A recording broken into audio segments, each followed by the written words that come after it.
And so you feel helpless until you notice that there is, off to the right, a side track.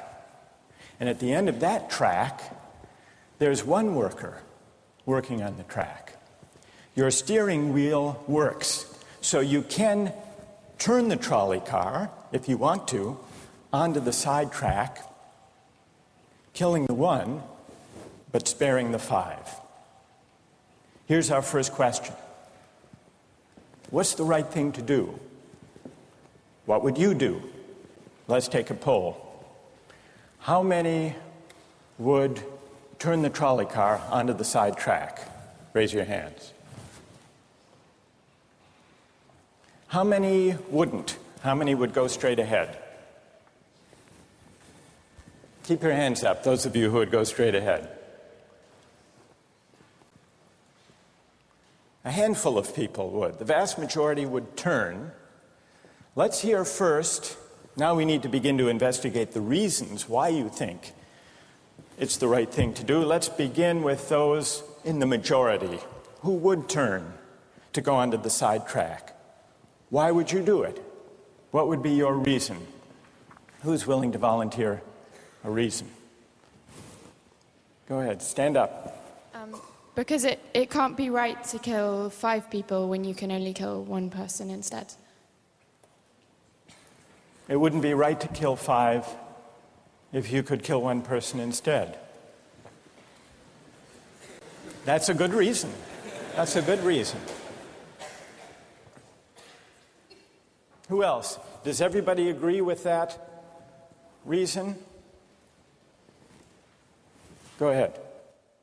Well, I was thinking it's the same reason on 9/11. We regard the people who flew the plane into the Pennsylvania field as heroes because they chose to kill the people in the plane and not kill more people in big buildings. So the principle there was the same on 9/11. It's a tragic circumstance, but better to kill 1 and so that 5 can live? Is that the reason most of you had, those of you who would turn? Yes? Let's hear now from those in the minority, those who wouldn't turn. Yes? Well, I think that's the same type of mentality that justifies genocide and totalitarianism. In order to save one type of race, you wipe out the other. So what would you do in this case? You would, to avoid the horrors of genocide, you would crash into the 5 and kill them? Presumably, yes. You? Yeah. Okay, who else? That's a brave answer. Thank you. Let's consider another trolley car case and see whether those of you in the majority want to adhere to the principle, better that 1 should die so that 5 should live. This time you're not the driver of the trolley car, you're an onlooker. You're standing on a bridge overlooking a trolley car track. And down the track comes a trolley car. At the end of the track are 5 workers. The brakes don't work. The trolley car is about to careen into the 5 and kill them. And now, you're not the driver. You really feel helpless until you notice, standing next to you, leaning over the bridge, is a very fat man. And you could give him a shove. He would fall over the bridge, onto the track, right in the way of the trolley car. He would die, but he would spare the 5. Now, how many would push the fat man over the bridge? Raise your hand. How many wouldn't?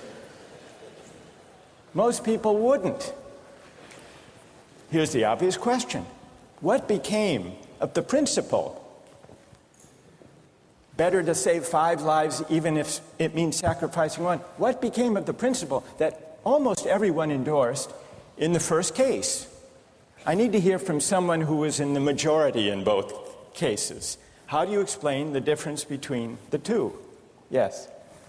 The second one, I guess, involves an active choice of pushing the person down, which I guess that person himself would otherwise not have been involved in this situation at all. And so to choose on his behalf, I guess, to involve him in something that he otherwise would have escaped is, I guess, more than what you have in the first case, where the three parties, the driver and the two sets of workers, are already, I guess, in the situation. But the guy working, the one on the track off to the side, he didn't choose to sacrifice his life any more than the fat man did he? That's true, but he was on the tracks. And you... This guy was on the bridge. Go ahead, you can come back if you want. All right, it's a hard question. All right, you did well. You did very well. It's a hard question. Who else can find a way of reconciling the reaction of the majority in these two cases? Yes. Well, I guess in the first case, where you have the one worker and the 5, it's choice between those two, and you have to make a certain choice, and people are going to die because of the trolley car, not necessarily because of your direct actions. The trolley car is a runaway thing, and you're making a split-second choice, whereas pushing the fat man over is an actual act of murder on your part. You have control over that, whereas you may not have control over the trolley car. So I think it's a slightly different situation. All right, who has a reply? No, that's good. Who has a way? Who wants to reply? Is that a way out of this? I don't think that's a very good reason, because you choose to... It's either way you have to choose who dies, because you either choose to turn and kill the person, which is an active conscious thought to turn, or you choose to push the fat man over, which is also an active conscious action. So either way you're making a choice. Do you want to reply? Well, I'm not really sure that that's the case. It just still seems kind of different, the act of actually pushing someone over onto the tracks and killing him. You are actually killing him yourself. You're pushing him with your own hands. You're pushing him. And that's Right. different than steering something that is going to cause death into another... You know, it doesn't good. really sound right saying it now. No, it's good. But I'm up here. It's good. What's your name? Andrew. Andrew. Let me ask you this question, Andrew. Yes. Suppose, standing on the bridge next to the fat man, I didn't have to push him. Suppose he were standing over a trap door that I could open by turning a steering wheel like that.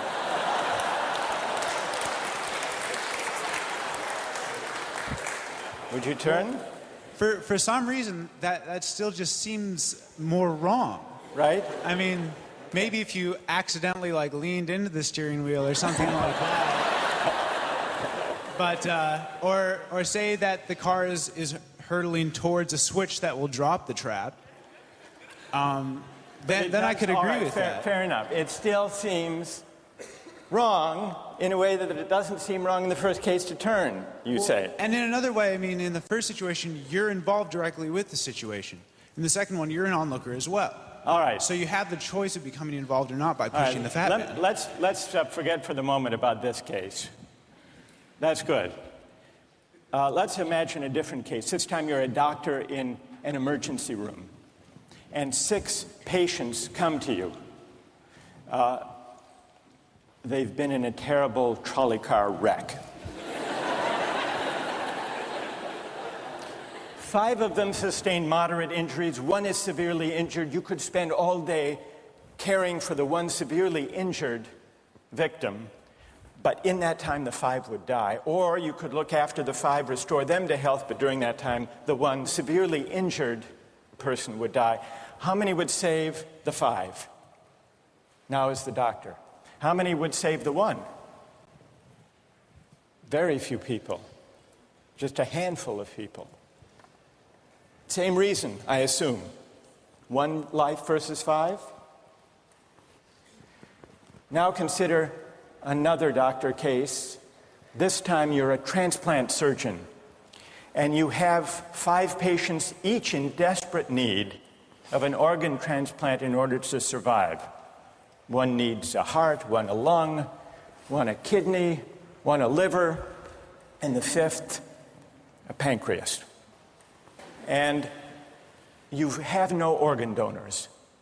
You are about to see them die. And then it occurs to you that in the next room, there's a healthy guy who came in for a checkup. And he's... You like that? And he's taking a nap. You could go in very quietly, yank out the 5 organs, that person would die. But you could save the 5. How many would do it? Anyone? How many? Put your hands up if you would do it.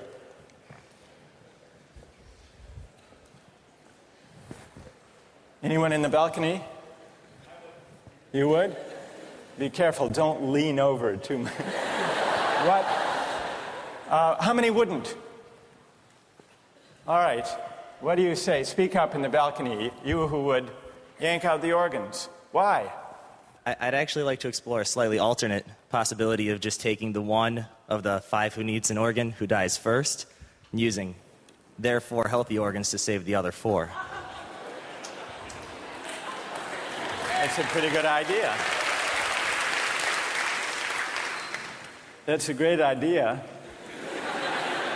except for the fact that you just wrecked the philosophical point.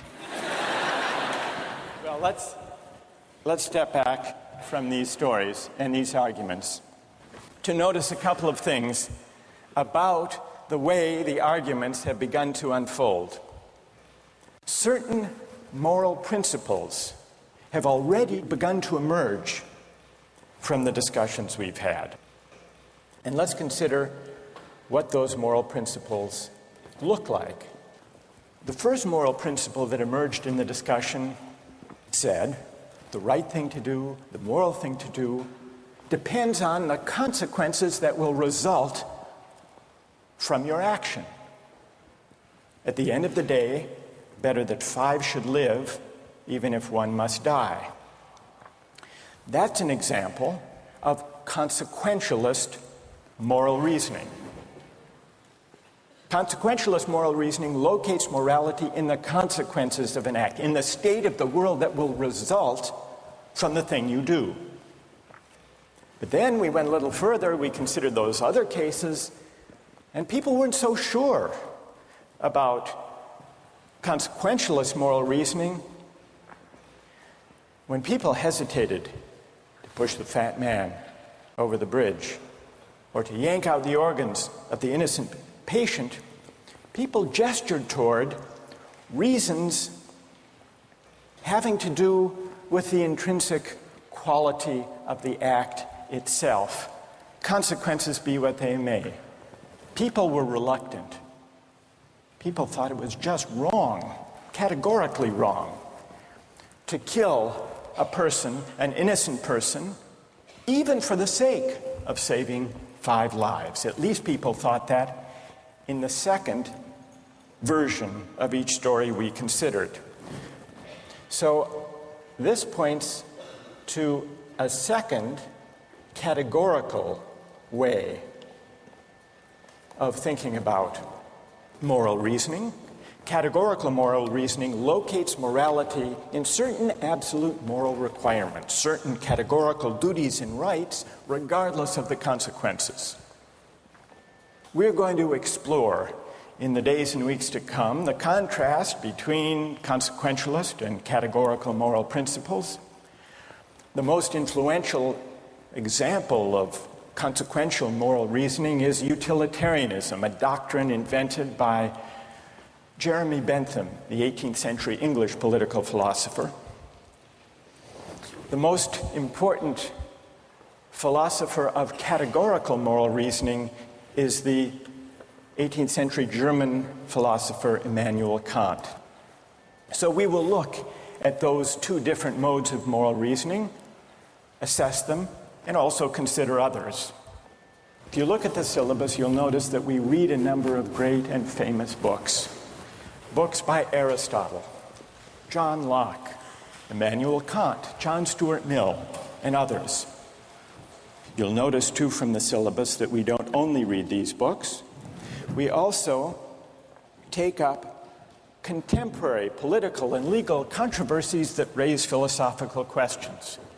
We will debate equality and inequality, affirmative action, free speech versus hate speech, same-sex marriage, military conscription, a range of practical questions. Why? Not just to enliven these abstract and distant books, but to make clear, to bring out what's at stake in our everyday lives, including our political lives, for philosophy. And so we will read these books, and we will debate these issues, and we'll see how each informs and illuminates the other. This may sound appealing enough, but here I have to issue a warning. And the warning is this: to read these books in this way, as an exercise in self-knowledge, to read them in this way carries certain risks. Risks that are both personal and political. Risks that every student of political philosophy has known. These risks spring from the fact that philosophy teaches us and unsettles us by confronting us with what we already know. There's an irony. The difficulty of this course consists in the fact that it teaches what you already know. It works by taking what we know from familiar, unquestioned settings and making it strange. That's how those examples worked. The hypotheticals with which we began, with their mix of playfulness and sobriety. It's also how these philosophical books work. Philosophy estranges us from the familiar, not by supplying new information, but by inviting and provoking a new way of seeing.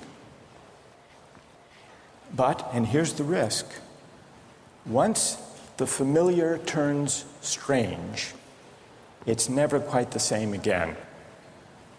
Self-knowledge is like lost innocence. However unsettling you find it, it can never be unthought or unknown. What makes this enterprise difficult, but also riveting, is that moral and political philosophy is a story, and you don't know where the story will lead, but what you do know is that the story is about you. Those are the personal risks. Now, what of the political risks? One way of introducing a course like this would be to promise you that by reading these books and debating these issues, you will become a better, more responsible citizen. You will examine the presuppositions of public policy. You will hone your political judgment. You will become a more effective participant in public affairs. But this would be a partial and misleading promise. Political philosophy, for the most part, hasn't worked that way. You have to allow for the possibility that political philosophy may make you a worse citizen rather than a better one, or at least a worse citizen before it makes you a better one. And that's because philosophy is a distancing, even debilitating activity. And you see this going back to Socrates. There's a dialogue, the Gorgias, in which one of Socrates' friends, Callicles, tries to talk him out of philosophizing. Callicles tells Socrates, philosophy is a pretty toy.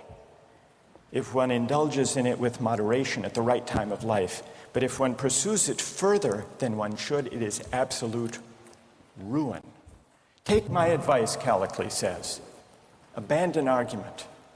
Learn the accomplishments of active life. Take for your models not those people who spend their time on these petty quibbles, but those who have a good livelihood and reputation and many other blessings. So Callicles is really saying to Socrates, quit philosophizing, get real, go to business school. And Callicles did have a point. He had a point because philosophy distances us from conventions, from established assumptions, and from settled beliefs. Those are the risks, personal and political. And in the face of these risks, there is a characteristic evasion. The name of the evasion is skepticism. It's the idea, well, it goes something like this. We didn't resolve once and for all either the cases or the principles we were arguing when we began. And if Aristotle and Locke and Kant and Mill haven't solved these questions after all of these years, who are we to think that we here in Sanders Theatre over the course of a semester can resolve them? And so maybe it's just a matter of each person having his or her own principles and there's nothing more to be said about it. No way of reasoning. That's the evasion of skepticism, to which I would offer the following reply. It's true, these questions have been debated for a very long time.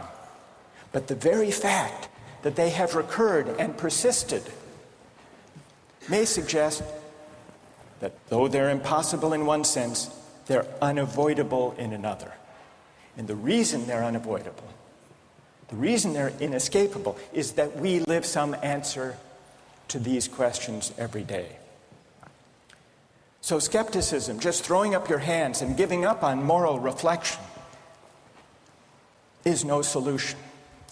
Immanuel Kant described very well the problem with skepticism when he wrote, "Skepticism is a resting place for human reason, where it can reflect upon its dogmatic wanderings, but it is no dwelling place for permanent settlement. Simply to acquiesce in skepticism," Kant wrote, "can never suffice to overcome the restlessness of reason." I've tried to suggest through these stories and these arguments some sense of the risks and temptations, of the perils and the possibilities. I would simply conclude by saying that the aim of this course is to awaken the restlessness of reason and to see where it might lead. Thank you very much.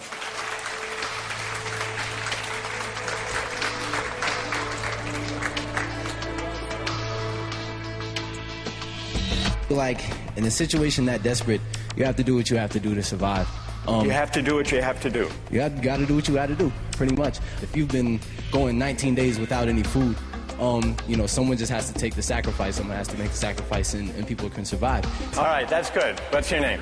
Marcus. Marcus. What do you say to Marcus?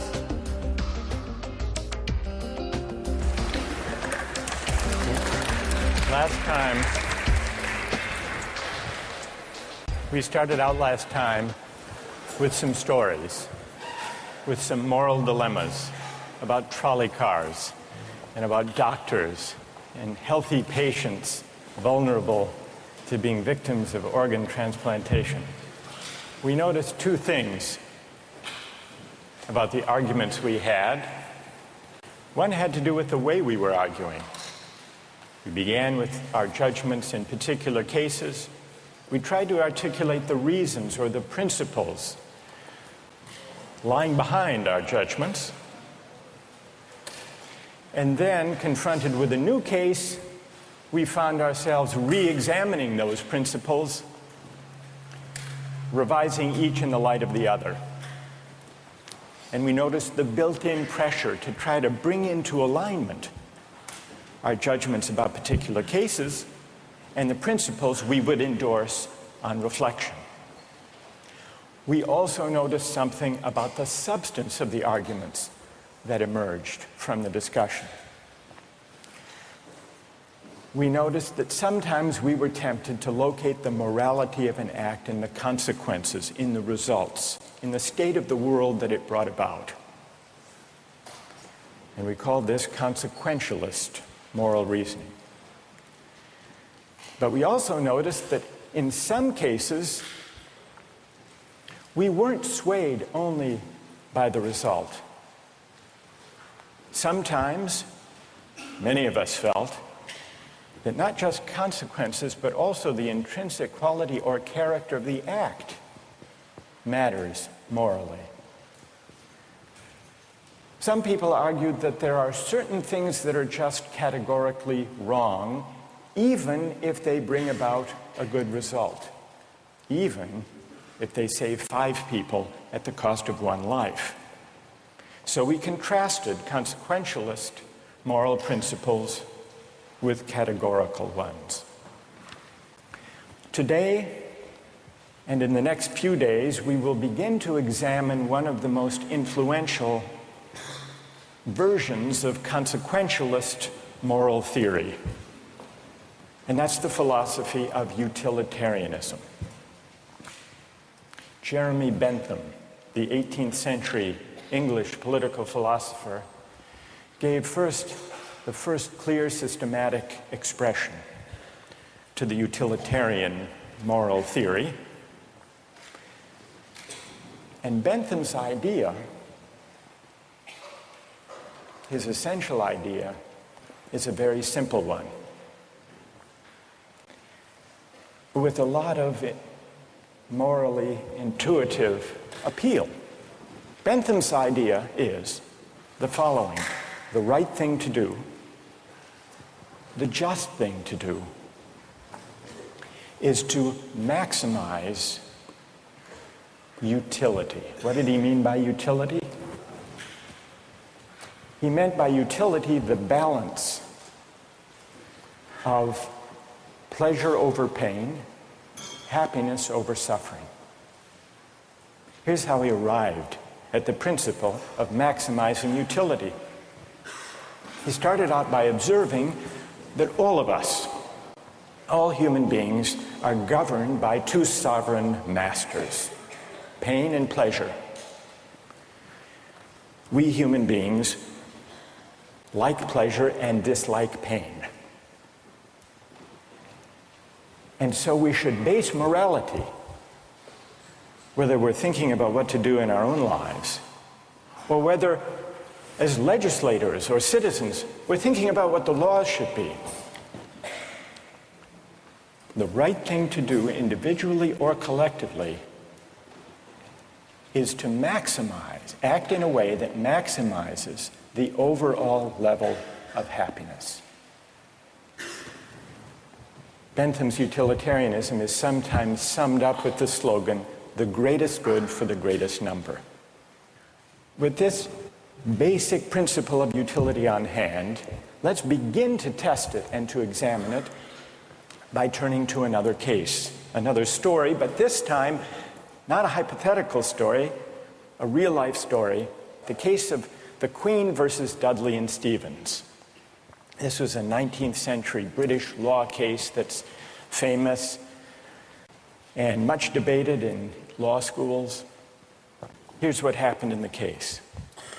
I'll summarize the story, then I want to hear how you would rule, imagining that you're the jury. A newspaper account of the time described the background. A sadder story of disaster at sea was never told than that of the survivors of the yacht Mignonette. The ship foundered in the South Atlantic, 1,300 miles from the Cape. There were 4 in the crew. Dudley was the captain. Stevens was the first mate. Brooks was a sailor. All men of excellent character, or so the newspaper account tells us. The 4th crew member was the cabin boy, Richard Parker, 17 years old. He was an orphan. He had no family. And he was on his first long voyage at sea. He went, the news account tells us, rather against the advice of his friends, he went in the hopefulness of youthful ambition, thinking the journey would make a man of him. Sadly, it was not to be. The facts of the case were not in dispute. A wave hit the ship, and the mignonette went down. The 4 crew members escaped to a lifeboat. The only food they had were 2 cans of preserved turnips, no fresh water. For the first 3 days, they ate nothing. On the 4th day, they opened one of the cans of turnips and ate it. The next day, they caught a turtle. Together with the other can of turnips, the turtle enabled them to subsist for the next few days. And then for 8 days, they had nothing. No food, no water. Imagine yourself in a situation like that. What would you do? Here's what they did. By now, the cabin boy, Parker, is lying at the bottom of the lifeboat in the corner because he had drunk seawater against the advice of the others, and he had become ill, and he appeared to be dying. So on the 19th day, Dudley, the captain, suggested that they should all have a lottery, that they should draw lots to see who would die to save the rest. Brooks refused. He didn't like the lottery idea. We don't know whether this was because he didn't want to take the chance or because he believed in categorical moral principles. But in any case, no lots were drawn. The next day, there was still no ship in sight, so Dudley told Brooks to avert his gaze, and he motioned to Stevens that the boy Parker had better be killed. Dudley offered a prayer. He told the boy his time had come, and he killed him with a penknife, stabbing him in the jugular vein. Brooks emerged from his conscientious objection to share in the gruesome bounty. For 4 days, the 3 of them fed on the body and blood of the cabin boy. True story. And then they were rescued. Dudley describes their rescue in his diary with staggering euphemism, quote, "On the 24th day, as we were having our breakfast, a ship appeared at last. The 3 survivors were picked up by a German ship. They were taken back to Falmouth in England, where they were arrested and tried. Brooks turned state's witness.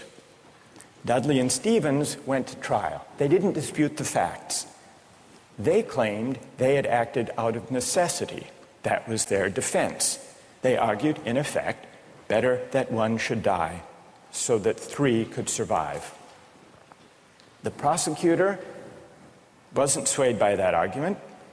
He said murder is murder, and so the case went to trial. Now imagine you are the jury, and just to simplify the discussion, put aside the question of law, and let's assume that you as the jury are charged with deciding whether what they did was morally permissible or not.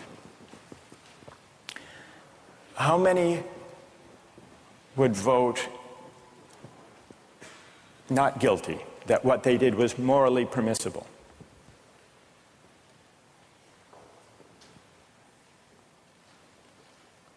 And how many would vote guilty? What they did was morally wrong. A pretty sizable majority.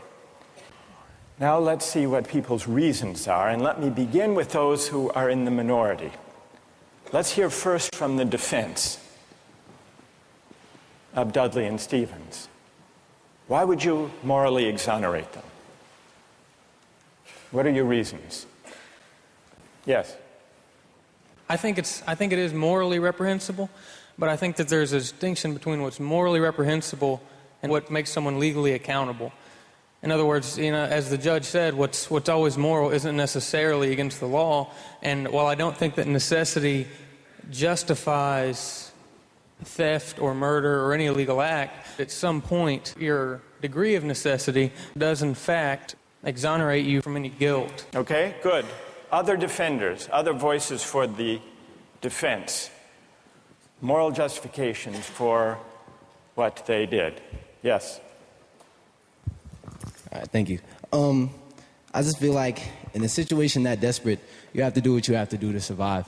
You have to do what you have to do. You got to do what you got to do, pretty much. If you've been going 19 days without any food, someone just has to take the sacrifice. Someone has to make the sacrifice, and people can survive. Right. And furthermore, from that, let's say they survive, and then they become productive members of society who go home and start like 1 million charity organizations and this and that and this and that. I mean, they benefit everybody in the end. Yeah. So, I mean, I don't know what they did afterwards. They might have gone and kill more people, whatever. But what?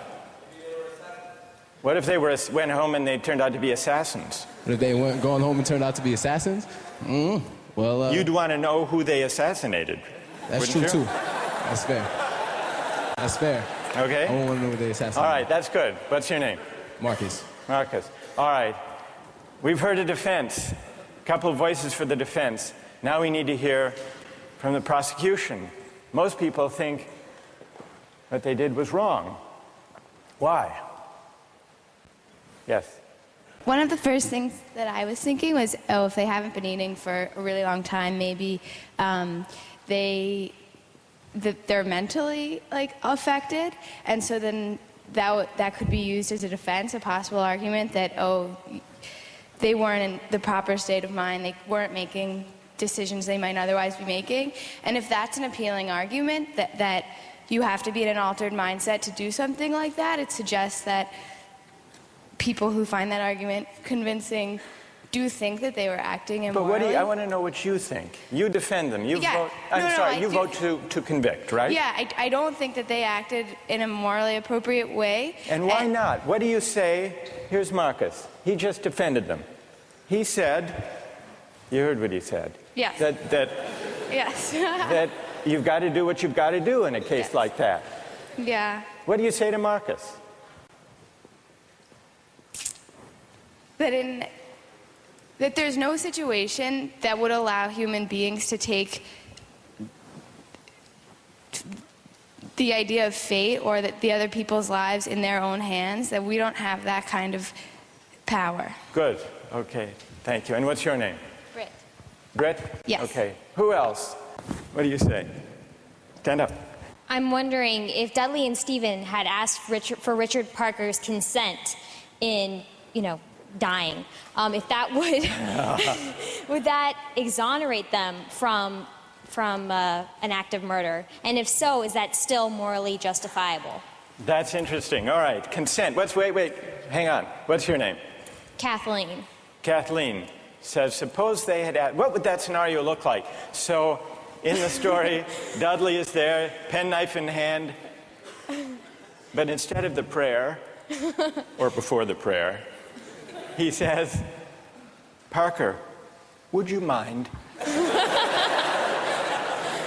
We're desperately hungry, as Marcus empathizes with. We're desperately hungry. You're not going to last long anyhow. Yeah. You can be a martyr. Would you be a martyr? Yeah. How about it, Parker? Then what do you think? Would it be morally justified then? Suppose Parker, in his semi-stupor, says, okay. I don't think it would be morally justifiable, but I'm wondering... Even then it wouldn't be.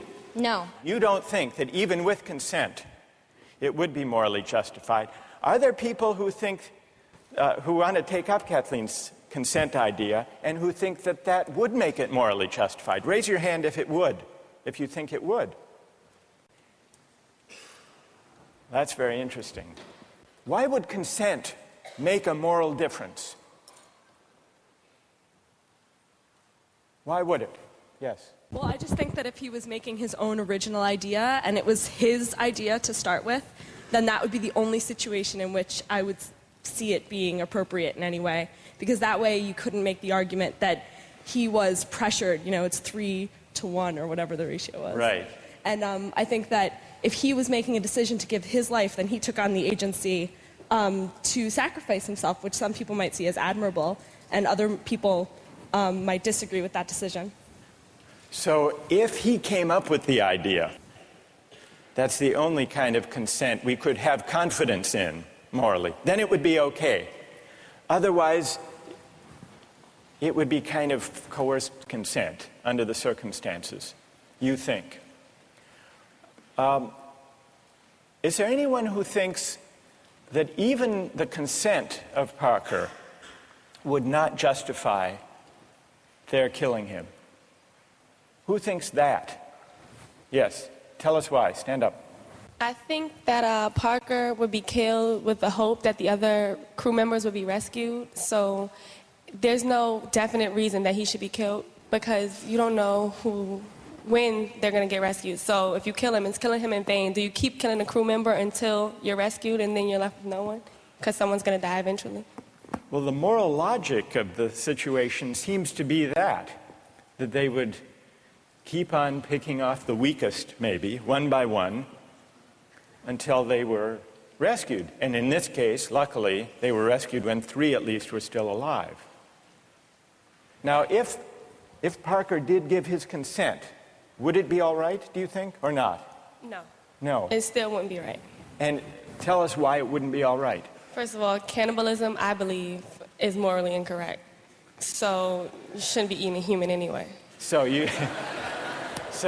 cannibalism is morally objectionable as such. So then, even on the scenario of waiting until someone died, still it would be objectionable. Yes, to me personally. I feel like it all depends on one's personal morals. And, like, we can't sit here and just, like, this is just my opinion. Of course, other people are going to disagree. But well, we'll see. Let's see what their disagreements are, and then we'll see if they have reasons that can persuade you or not. Let's try that. All right. Let's, now, is there someone who can explain, those of you who are tempted by consent, can you explain why consent makes such a moral difference? What about the lottery idea? Does that count as consent? Remember, at the beginning, Dudley proposed a lottery. Suppose that they had agreed to a lottery, then how many would then say it was all right? Suppose there were a lottery, cabin boy lost, and the rest of the story unfolded. Then how many people would say it was morally permissible? So the numbers are rising if we had a lottery. Let's hear from one of you for whom the lottery would make a moral difference. Why would it? I think the essential element in my mind that makes it a crime is the idea that they decided at some point that their lives were more important than his, and that, I mean, that's kind of the basis for really any crime, right? It's like my needs, my desires are more important than yours, and mine take precedent.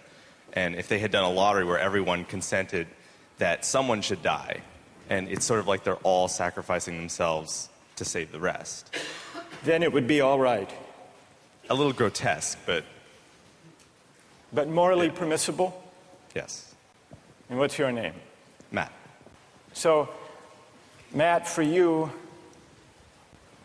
what bothers you is not the cannibalism, but the lack of due process.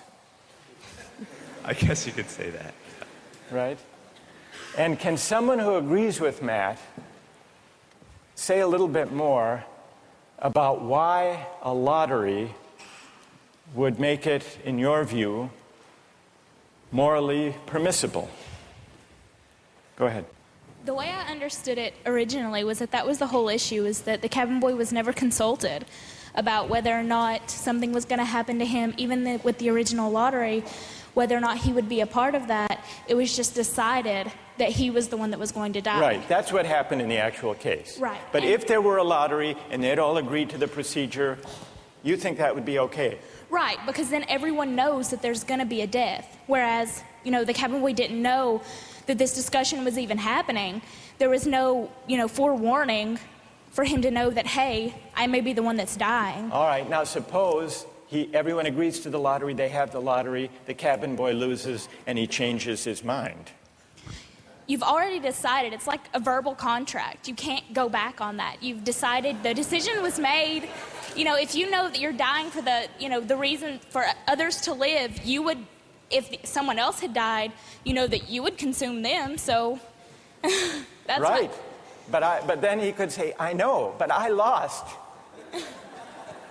I just think that that's the whole moral issue, is that there was no consulting of the cabin boy, and that that's what makes it the most horrible, is that he had no idea what was even going on. That had he known what was going on, it would be a bit more understandable. All right, good. Now I want to hear, so there are some who think it's morally permissible, but only about 20%. Led by Marcus. Then there are some who say the real problem here is the lack of consent. Whether the lack of consent to a lottery, to a fair procedure, or, Kathleen's idea, lack of consent at the moment of death. And if we add consent, then more people are willing to consider the sacrifice morally justified. I want to hear now, finally, from those of you who think even with consent, even with a lottery, even with a final murmur of consent by Parker at the very last moment, it would still be wrong. And why would it be wrong? That's what I want to hear. Yes? Well, the whole time I've been leaning all towards the categorical moral reasoning. And I think that there's a possibility I'd be okay with the idea of a lottery and then the loser taking into their own hands to kill themselves, so that there wouldn't be, an act of murder. But I still think that even that way it's coerced. And also I don't think that there's any remorse. Like in Dudley's diary, we were eating our breakfast. It seems as though he's just sort of like, the whole idea of not valuing someone else's life. So that makes me feel like I have to take the categorical. You want to throw the stand. book at him when he lacks remorse or a sense of having done anything wrong. Right. So, all right, good. Any other defenders of who say it's just categorically wrong, with or without consent? Yes, stand up. Why? I think undoubtedly the way our society is shaped, murder is murder. Murder is murder in every way, and our society looks at murder down on it in the same light, and I don't think it's any different in any case. Good. Let me ask you a question. There were 3 lives at stake versus 1. Okay. The cabin boy, he had no family, he had no dependents. These other 3 had families back home in England. They had dependents. They had wives and children. Think back to Bentham. Bentham says we have to consider the welfare, the utility, the happiness of everybody. We have to add it all up. So it's not just numbers 3 against 1. It's also all of those people at home. In fact, the London newspaper at the time and popular opinion sympathized with them, Dudley and Stephens. And the paper said if they weren't motivated by affection and concern for their loved ones at home and their dependents, surely they wouldn't have done this. Yeah, and how is that any different from people on the corner trying to have the same desire to feed their family? I don't think it's any different. I think in any case, if I'm murdering you to advance my status, that's murder, and I think that we should look at that all in the same light instead of criminalizing certain activities and making certain things seem more violent and savage, when in the same case it's all the same. It's all the same act and mentality that goes into murder, necessity to feed your family. So suppose it weren't 3, suppose it were 30, 300. 1 life to save 300. Or in wartime, 3,000. Okay. Suppose the stakes are even bigger. Suppose the stakes are even bigger. I think it's still the same deal. Do you think Bentham is wrong to say the right thing to do is to add up the collective happiness? You think he's wrong about that? I don't think he's wrong, but I think murder is murder in any case. Yeah, well, then Bentham has to be wrong. If you're right, he's wrong. Okay, then he's wrong. All right. I'm right. Thank you. Well done. All right, let's step back from this discussion and notice how many objections have we heard to what they did. We heard some defenses of what they did. The defenses had to do with necessity, their dire circumstance, and, implicitly at least, the idea that numbers matter. And not only numbers matter, but the wider effects matter. Their families back home, their dependents. Parker was an orphan. No one would miss him. So if you add up if you tried to calculate the balance of happiness and suffering, you might have a case for saying what they did was the right thing. And then we heard at least 3 different types of objections. We heard an objection that said, what they did was categorically wrong. Mike here at the end, categorically wrong. Murder is murder, it's always wrong, even if it increases the overall happiness of society. A categorical objection. But we still need to investigate why murder is categorically wrong. Is it because even cabin boys have certain fundamental rights? And if that's the reason, where do those rights come from, if not from some idea of the larger welfare or utility or happiness? Question number 1. Others said a lottery would make a difference. A fair procedure, Matt said.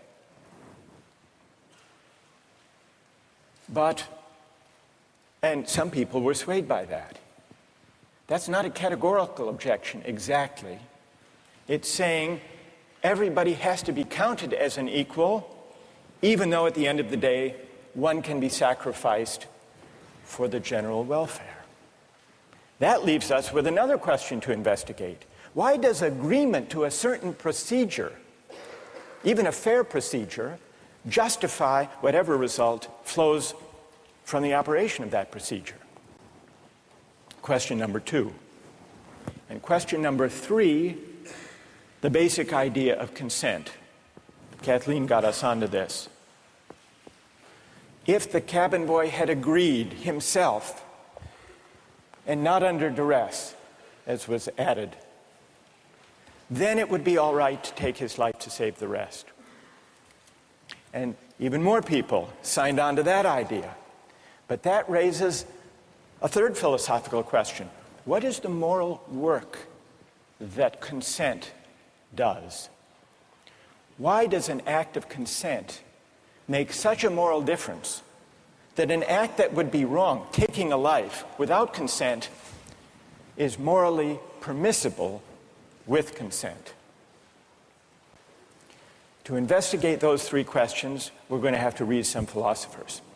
And starting next time, we're going to read Bentham and John Stuart Mill, utilitarian philosophers.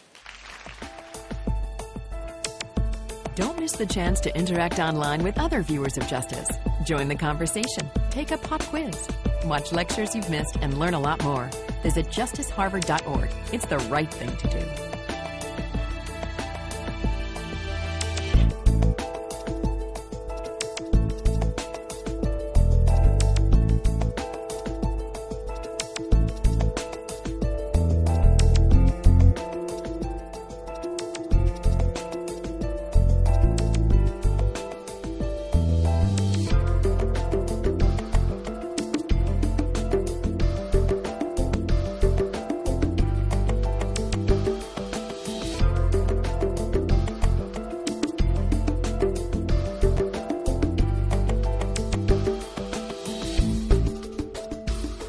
Funding for this program is provided by...